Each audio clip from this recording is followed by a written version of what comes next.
Bismillahirrahmanirrahim. Assalamualaikum warahmatullahi wabarakatuh.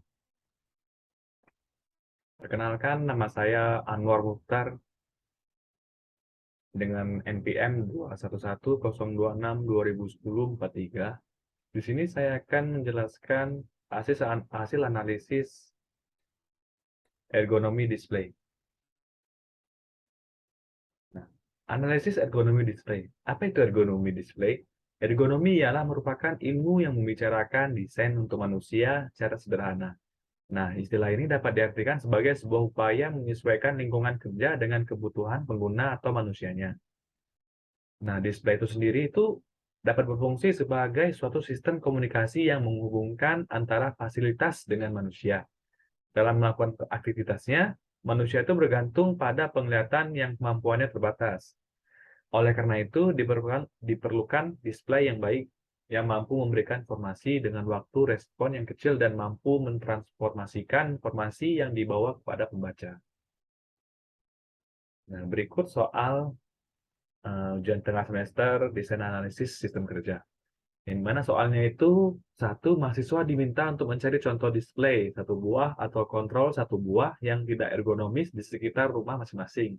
Nah, yang kedua, buatlah analisis mengenai rancangan desain atau dari display dan kontrol tersebut. Baru yang ketiga itu berikan rekomendasi perbaikan terhadap rancangan tersebut. Nah, ini ada dari gambar satu, ini contoh yang tidak ergonomis. Nah, dari gambar dua juga termasuk display yang tidak ergonomis. Nah, pada gambar di atas merupakan contoh ergonomi display yang tidak ergonomis.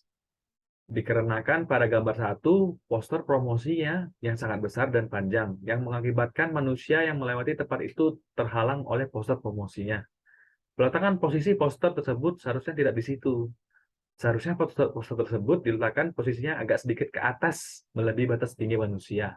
Dan juga untuk ukuran poster tersebut agak sedikit diminimalisasikan agar tidak terlalu besar dilihatnya. Dan juga tipografinya itu pada promosi tersebut tuh atau pada spanduk promosi tersebut ukuran hurufnya tuh standar aja dengan penglihatan manusia, dan juga font hurufnya tuh seharusnya yang normal saja agar manusia tidak kebingungan untuk bacanya.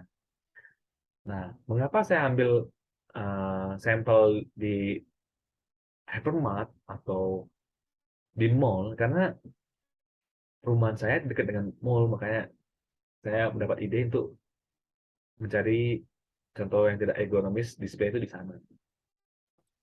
Nah, dari gambar yang kedua itu adalah pada gambar kedua, mengapa saya bilang tidak ergonomis? Satu, karena peletakan barang di gambar tersebut itu sangat tidak rapi, alias berantakan, dan juga banyak produk kosong di sana yang membuat mata melihatnya itu merasa terganggu karena ada rak kosong di sana. Seharusnya pegawai itu mengatur penataan barang tersebut agar terlihat rapi dan tidak kosong, supaya pembeli yang melihatnya itu merasa nyaman ketika ingin berbelanja. Di sana dikarenakan penataan barangnya rapi dan tidak kosong.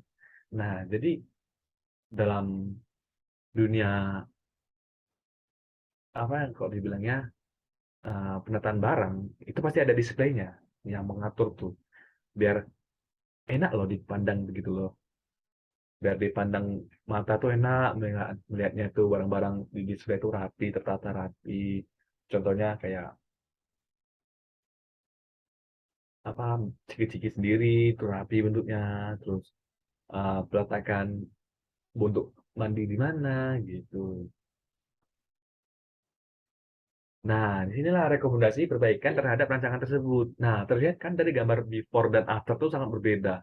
Dari gambar before ini kita bisa melihat tuh kan pamflet promosinya ini terlalu ke bawah gitu. Jadi menghalang kalau ada manusia yang tinggi gitu kan. Jadi kehalang gitu kan. Beda sama yang after ini. Terlihat lebih tinggi apa pamflet atau spanduk promosinya tuh. Jadi nggak menghalangi orang yang melintas di sana. Nah, inilah perbaikan rancangan ergonomi display yang terlihat pada gambar data. Terlihat dari before-nya tuh spanduk promosinya itu kebesaran dan kepanjangan yang membuat pengunjung yang melewati tempat itu merasa terganggu akan meletakkan spanduk promosi itu. Sedangkan terlihat dari afternya, terlihat peletakan spanduk promosinya itu sangat pas dan sesuai, tidak terlalu besar dan juga tidak terlalu pendek. Sehingga pengunjung yang melewati tempat tersebut tidak merasa terganggu akan peletakannya. Nah, ini rekomendasi perbaikan terhadap rancangan tersebut. Nah, terlihat kan dari gambar before masa sama after itu sangat berbeda. Nih, tengok dari before itu banyak yang kosong-kosong gitu kan, kayak nggak tertata rapi, sedangkan yang sebelah tuh tengok nyam-nyamnya tuh rapi kali tuh. Jadi enak dipandang tuh. Nah, ini ya, jadi perbaikan penataan barang display yang di pada gambar pertama sama kedua ini berbeda jauh. Lebih enakan yang dilihat dari yang after kan? Iya, karena terlihat rapi gitu. Dibanding yang gambar before yang pertama. Nah, jadi itu saja yang bisa dapat saya sampaikan. Apabila ada kekurangan atau kesalahan kata atau kalimat yang berbelit-belit, mohon dimaafkan. Wabillahi taufiq wal hidayah. Wassalamualaikum warahmatullahi wabarakatuh. Matur